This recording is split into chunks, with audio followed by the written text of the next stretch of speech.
Nós estamos aqui com o deputado e ex-deputado Fábio Feldman, que teve uma atuação marcante no processo constituinte. Nós vamos conversar um pouco sobre a vivência naquele período, que foi realmente muito singular, mas especialmente sobre a questão do meio ambiente. Acho que hoje é reconhecido que o Brasil deu passos significativos a partir daquilo que se conseguiu positivar no texto constitucional.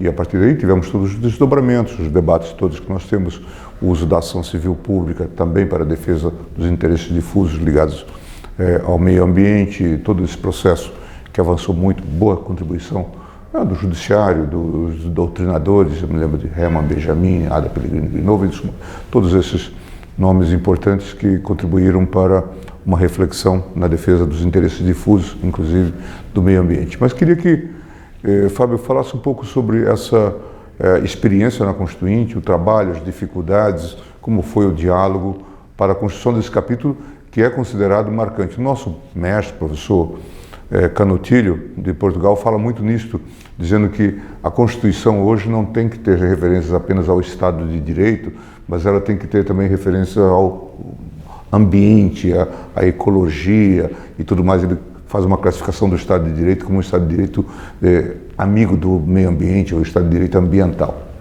Bom, quer dizer, eu acho que a Constituição de 88 veio num bom momento, inclusive ela foi, de certa maneira, visionária, porque ela foi 87 e 88, e a partir daí explode a questão ambiental no mundo, inclusive com a convocação da Rio 92, que é até hoje considerado o grande marco internacional. Quer dizer, foi a maior reunião já realizada pelas Nações Unidas. E a grande dificuldade na época da Constituinte era demonstrar que esse é um tema que cabe na Constituição. Você tinha alguns poucos exemplos, que é a de Portugal, da Espanha, e acho que a Constituição brasileira avançou muito no capítulo do meio ambiente e outras matérias. Como você colocou, a Lei dos Interesses Difusos é de 85.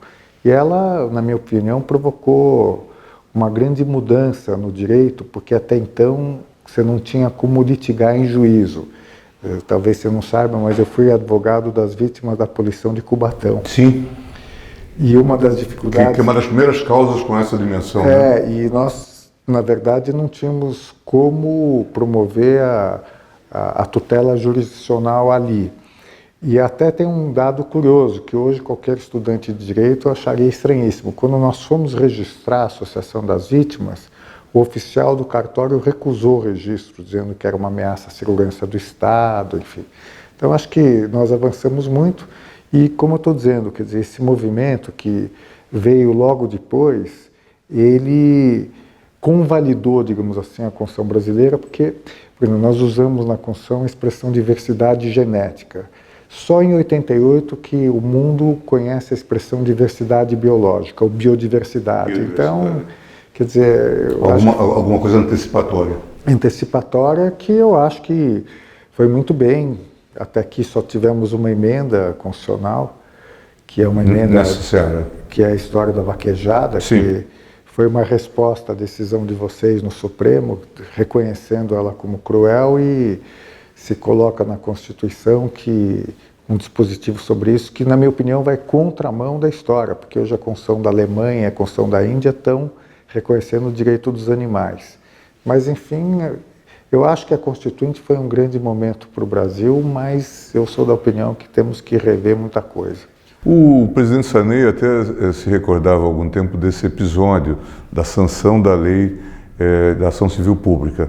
E ele tinha muita preocupação com o que poderia se constituir num abuso por parte do Ministério Público. Ele conta que chamou o então Procurador-Geral, Sepúlveda Pertence, que depois foi ministro por longos anos do Supremo Tribunal Federal, e dizia que ele se preocupava muito com o que iria acontecer, quer dizer, com aquele instrumento dado aos membros do Ministério Público. E aí o presidente disse, mas o Sarney o Sepúlveda Pertence teria dito, mas isso terá uma certa cautela, certamente haverá câmaras para fazer as devidas contenções e tal, mas ele até brincava, dizia, mas você sabe como atua lá o procurador, o promotor lá de Barra do Corda, né, citava um município maranhense pequeno, E é um problema que ainda hoje a gente convive e enfrenta com as ações civis públicas. Mas ela, de certa forma, foi constitucionalizada, né? Aquilo que foi inicialmente previsto foi constitucionalizado, e claro que avançamos muito no que diz respeito não só à proteção do meio ambiente, mas à proteção dos interesses difusos e coletivos como um todo. Eu participei muito da discussão da lei dos interesses difusos, né? E ela abriu o judiciário, isso é inegável. Só que o que aconteceu é que nós imaginávamos um protagonismo maior da sociedade civil que acabou não ocorrendo. Quer dizer, hoje acho que... As associações... Porque ela conferiu às associações esse poder que está sendo muito pouco exercido. Em alguns casos, sim, inclusive no Supremo a gente tem assistido aí na constitucionalidade do Código Florestal, mas a ideia é que a sociedade civil se preparasse para atuar bastante além do MP. E o MP, ele foi o grande beneficiário, na minha opinião, desse movimento que vem em 85, da Lei dos Interesses Difusos, e que lhe dá, quer dizer, a importância que teve, né? Se a gente pega a história do MP, quer dizer, ele já foi vinculado ao Executivo, enfim, o MP saiu muito prestigiado. Né? Sim, sim. E eu, inclusive, eu defendo que haja, não nesse caso, mas eu defendo que eu acho que a Constituinte, ela teve, quer dizer, o Brasil tinha menos maturidade que ela tem hoje, 30 anos, que ele tinha 30 anos depois. A Constituinte não teve um projeto, um anteprojeto como todas as outras. Aliás, na área de meio ambiente, o projeto Arinos era um desastre.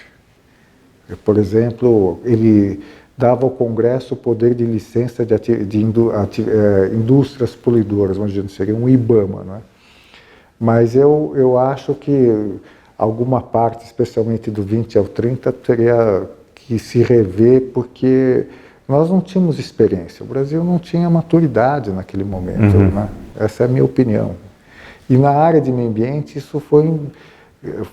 a área de meio ambiente eu acho que foi feliz, porque ela realmente foi visionária e ela, inclusive, abriu uma avenida para outras construções em outros países, né? Fábio, como foi esse processo? Como que se juntaram ambientalistas e houve contraponto? Dá para descrever um pouco isso?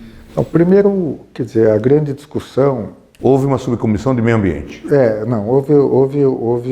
Quer dizer, como eu digo, teve a lei dos interesses difusos, depois nós criamos uma subcomissão de meio ambiente na Comissão de Direitos Humanos da OAB São Paulo. E é interessante, porque a grande discussão era o direito ao meio ambiente é um desdobramento dos direitos humanos ou tem autonomia. E cresceu essa discussão a ponto de que, alguns anos depois, a subcomissão vira a Comissão do Meio Ambiente e tem autonomia. Mas você sabe que no mundo está existindo uma discussão, especialmente em relação à mudança do clima, sobre, quer dizer, se permitir a mudança do clima, se não estaria violentando os direitos humanos e os direitos das futuras gerações. É uma discussão muito nova que está no âmbito das Nações Unidas, algumas ações interessantes, judiciais, né?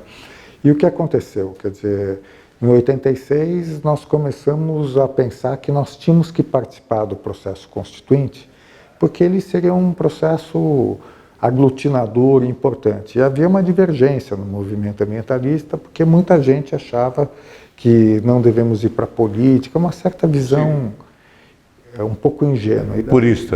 Purista, tanto que eu sou o único candidato que se elegeu com uma plataforma ambientalista.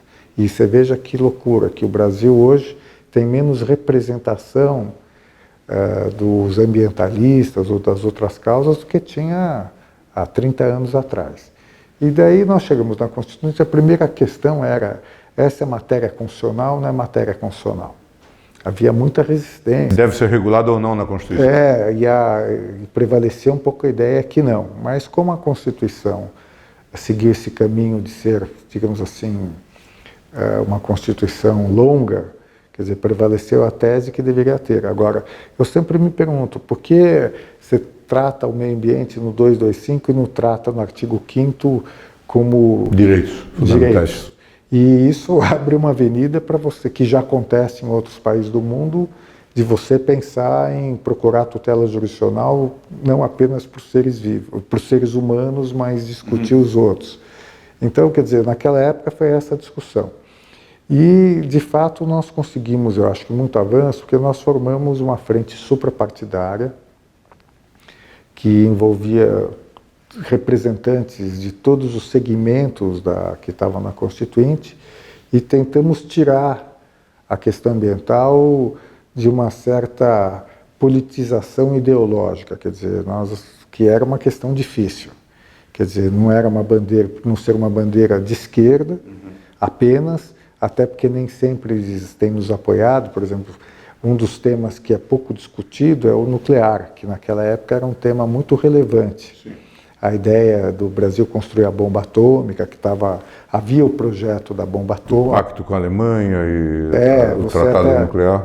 O trato da Alemanha, e o Brasil estava caminhando na bomba atômica, que depois, inclusive, tinha o teste na Serra do Cachimbo. Não sei se você acompanhou isso. E, recentemente, houve até uma discussão que alguns militares criticaram muito a Constituinte por proibir o artefato bélico nuclear. E, quer dizer, então era um outro momento, mas, nós fomos bem até um determinado momento, quando surgiu o Centrão. Quando surge o Centrão, há uma tentativa de diminuir o campo do meio ambiente. Por exemplo, o Caput fala que todos têm impondo-se à coletividade, o dever de defender o meio ambiente. Então, o receio de alguns constituintes era que isso poderia abrir, quer dizer, especialmente no campo mais conservador, abrir a possibilidade de sociedade civil entrar nas propriedades, exigir, fazer exigências fora da lei. Mas todas elas se mostraram um pouco sem consistência. E daí estava andando, você sabe, subcomissões, comissões temáticas, e foi para a sistematização. E o grande vetor de pressão na Constituinte era o tempo. As pessoas esquecem disso. A imprensa cobrava muito. Vocês estão demorando muito tempo, e às vezes não dava quórum, mas você sabe que a ausência do quórum, às vezes, é o tempo necessário para negociar, não é isso? Então, quando foi para a sistematização, algumas matérias não foram discutidas, como meio ambiente, questão indígena, porque a pressão do tempo era muito grande. E foram aprovadas e remetidas diretamente para o plenário. Então, são questões interessantes, né, que hoje estão um pouco esquecidas. Essa pressão para a Constituinte está demorando muito tempo, até porque não tinha um projeto, como eu disse, não tinha um anteprojeto. Pré-projeto, né? Exatamente. Quer dizer, teve a tentativa da Comissão Arinos, que foi que não emplacou. Foi uma iniciativa do Sarney, e não emplacou. Eu até acho que foi positivo isso, porque, por exemplo, estou citando apenas a área que eu conheço melhor, o meio ambiente, ela estava muito mal contemplada, né? Mas eram 30 anos atrás, Gilmar, era outro tempo, né? Acabou promulgado em 88, 89 cai o muro. Quer dizer, então, a gente estava com referências muito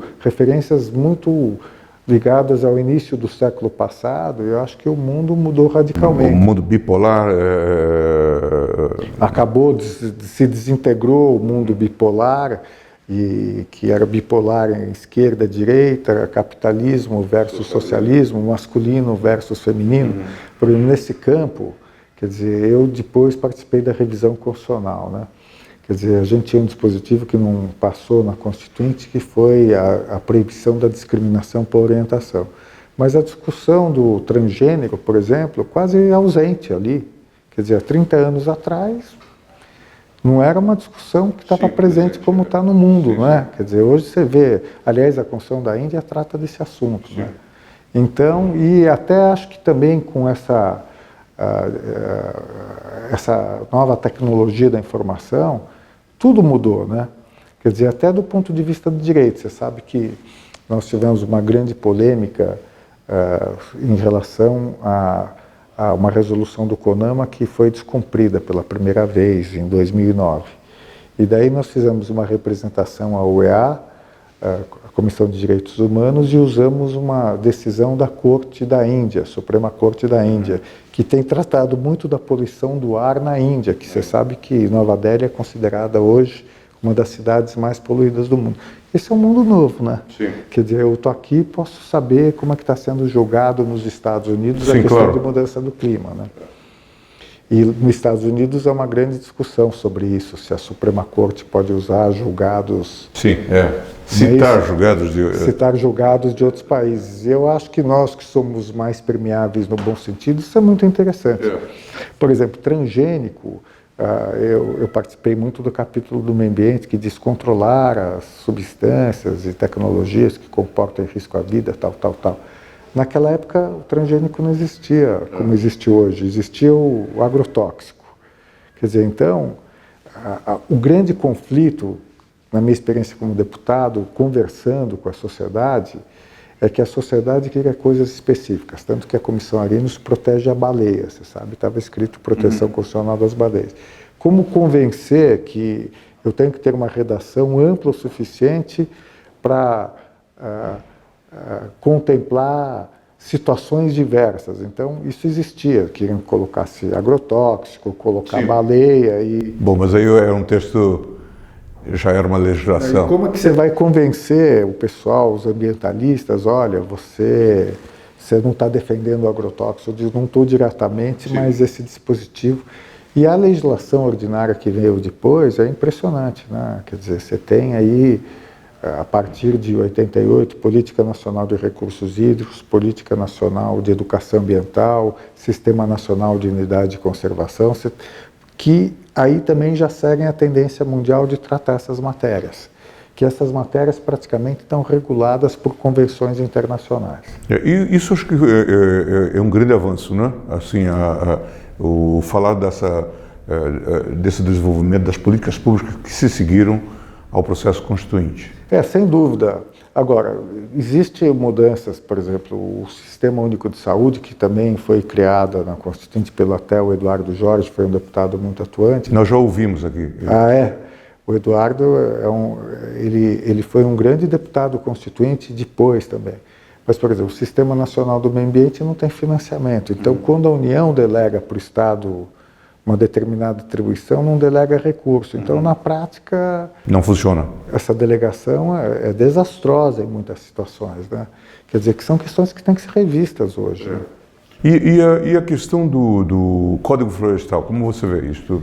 Que parece que vem num bojo de uma certa reação a talvez um certo radicalismo na aplicação da legislação. Eu conversei ao telefone com você e comentei uma história que eu fui secretário de Meio Ambiente, conheço essa legislação, e houve um questionamento de uma legislação estadual. Daí eu fui discutir de onde vinha a legislação florestal brasileira. Você sabe que a reserva legal surgiu em 1927 numa lei estadual, baseando-se na Constituição de 1891, que delegou às províncias totalmente essa legislação, né?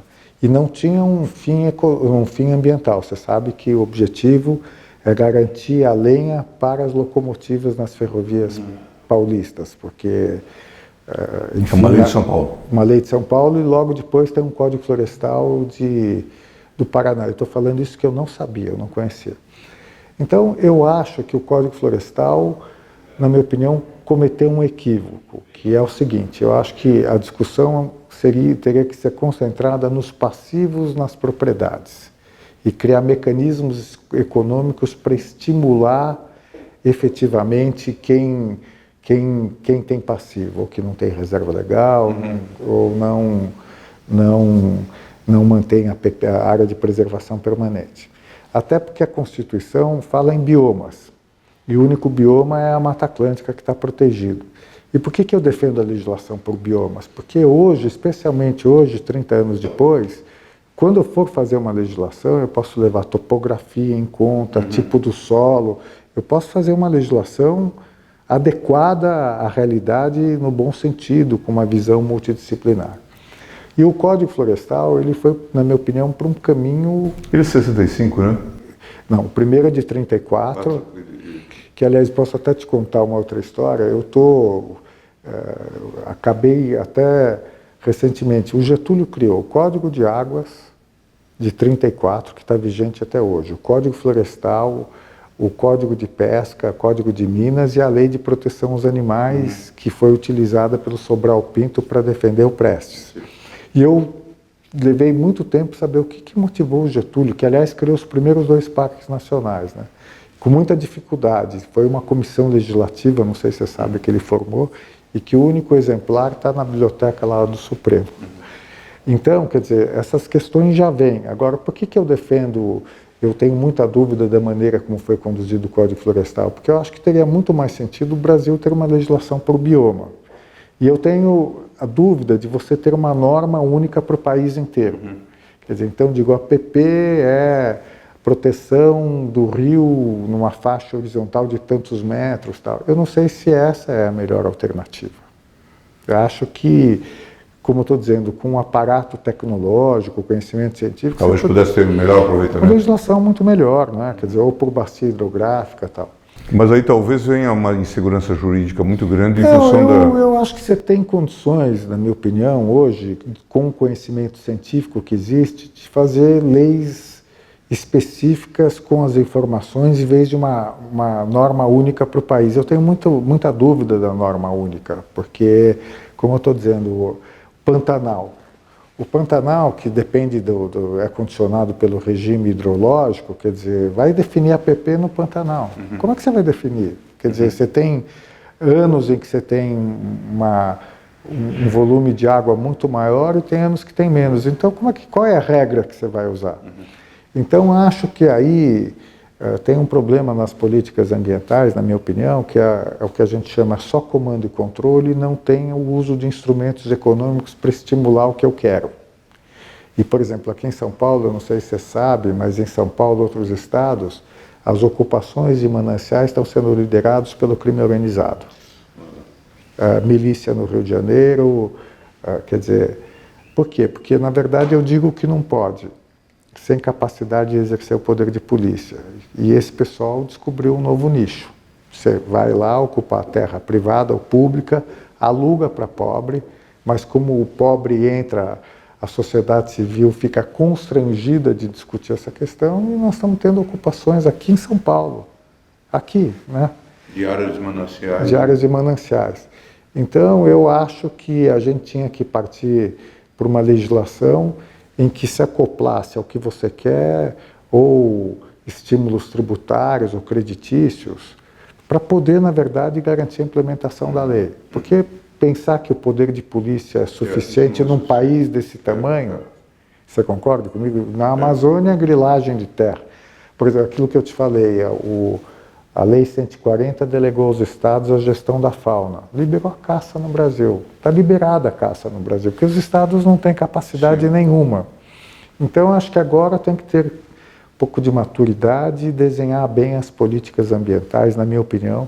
Eu defendo desde a Constituinte os biomas, que a ideia era essa, União, normas gerais, os estados, e ela tem que ser uma norma nacional, porque, por exemplo, Pantanal, que você conhece melhor do que eu, são 2 estados. E às vezes o problema está na cabeceira, ou até mesmo fora do Pantanal. Então, eu acho que chegou um momento de se trabalhar nisso, e tem um dispositivo da Constituição que diz cabe ao poder público preservar processos ecológicos essenciais, que é muito pouco conhecida, que permitiria você ter uma visão mais ampla. Agora, enfim, tem muita coisa a ser feita e com mais... Quer dizer, eu não defendo abrir mão do comando e controle. Eu acho que ele sozinho ele é ineficaz, insuficiente, né? Estimula a corrupção, né? O fiscal do IBAMA tem um poder de... Licenças e tudo mais. Licença, eu acho que existe que é do licenciamento ambiental. Eu, pessoalmente, acho que não se compreendeu o licenciamento ambiental, que, aliás, não sei se você sabe, ele existe em praticamente todo mundo. Ele existe e ele está previsto em todas as convenções internacionais. É que não se entendeu que o licenciamento ambiental é um processo democrático em que a sociedade participa e ele, na verdade, teria que ser, quer dizer, mais bem recebido pela sociedade, mais bem elucidado pela sociedade e preparo dos órgãos ambientais. Quer dizer, nessa discussão da lei que está tramitando, do projeto de lei que está tramitando, se esquece que 60% do licenciamento é dos estados, não é da União. E ainda que ela chame Lei Geral de Licenciamento, ela não é infelizmente, é uma lei geral. Ela entra em detalhes de instrução normativa. A gente teve uma experiência na prática, no governo, por exemplo, quando discutiu modelos de agência, ANA, por exemplo, a questão da agência foi uma grande vitória. Isso. E que reconcebe o modelo federativo. Né? Você sabe essa coisa do o Rio pertence ao Estado, dizia o Kelman, por exemplo, que foi o primeiro presidente da agência.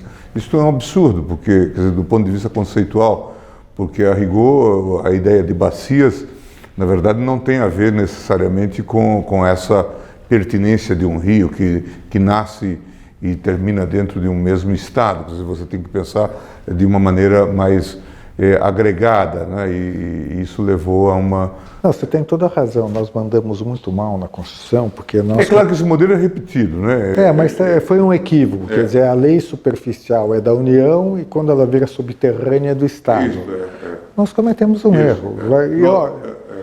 Os constituintes cometeram um erro e olha, eu acompanhei, quer dizer, todo mundo diz a área de meio ambiente, o capítulo, não, a gente discutiu o todo. Sim, o todo, né?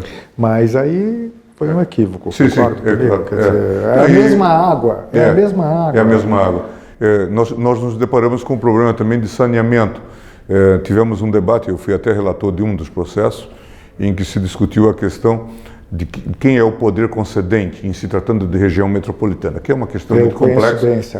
Conhece bem, né? Que é muito pedagógico. Isso, né? E que insinua, ou pelo menos detalha que talvez a gente tenha que sair do modelo Estado e município, talvez trabalhar com um conceito intermediário. Né, Gilmar, eu escrevi um artigo que vai ser muito polêmico, eu estou defendendo uma constituinte, mas não sei até que ponto é possível, concentrando em alguns artigos que eu acho que é do 20 ao 30, que eu acho que a Constituição não é clara.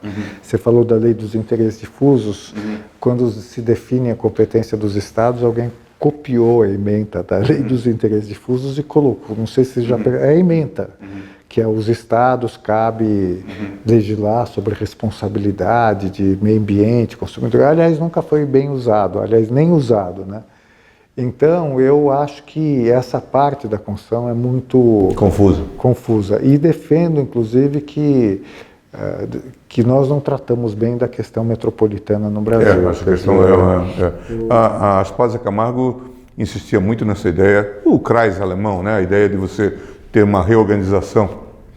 E o nosso Paulo Bonavides chegou a falar um certo federalismo de região, talvez. Mas eu acho que a gente devia, isso que eu digo, tem que ter coragem de pensar que, quer dizer, essas questões foram mal abordadas porque não havia experiência na sociedade brasileira. Eu defendo que se trate disso, se acople isso à discussão tributária do financiamento, quer dizer... Sim, como vai sustentar? Quem faz e como vai financiar essas atividades, né? Agora, a ANA, por exemplo, eu fui relator da Política Nacional dos Recursos Hídricos, depois vem a ANA, que é quase para operar a política, né?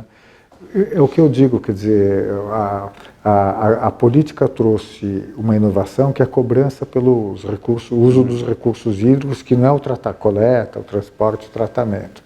E a ANA veio em tese para cuidar disso, mas eu acho que nós não conseguimos, que é trabalhar de fato, montar os comitês de bacias, agências, que é uma tentativa de uma experiência federativa diferente, que você coloca o usuário, o poder público como uma categoria na representação e a partir daí você pactua a arrecadação e a destinação do dinheiro.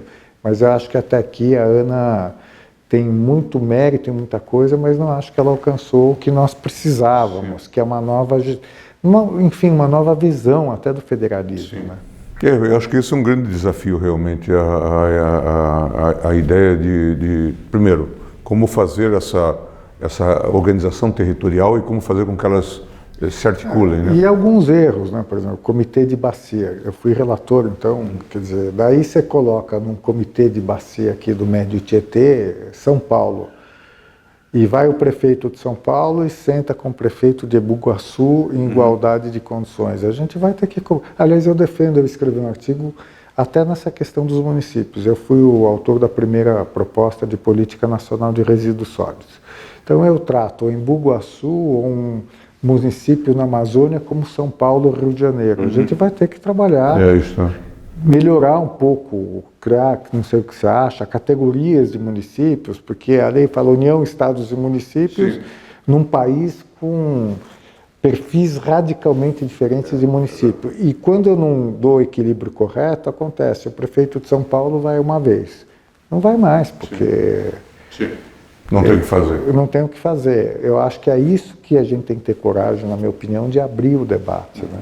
Junto com a reforma política. Sim, claro, são desafios. Fábio, eu queria agradecer essa conversa. Eu acho que nós avançamos significativamente. Acho que esse capítulo é um capítulo marcante, né?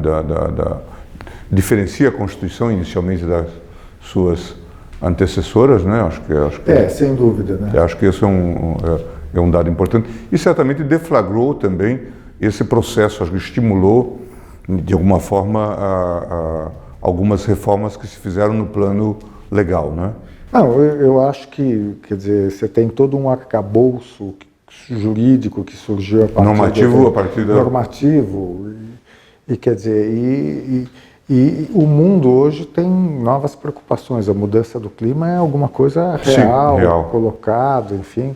Agora, eu estou feliz com várias decisões do Supremo aí, com a tua participação, que não é fácil as pessoas entenderem. Você morou na Alemanha, que é um país que tem muita preocupação. Sim, hoje é uma questão muito presente. Inclusive, os alemães falam que são refratários à ideia de um direito de perfil social. Eles dizem que um direito social, por excelência, é o direito ao meio ambiente.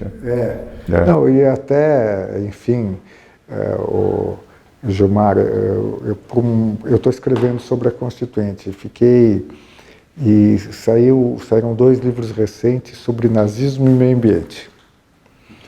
E me chamou muita atenção, quer dizer, que era um assunto que até recentemente não era debatido na Alemanha, e o ministro de Meio Ambiente da Alemanha abre essa discussão.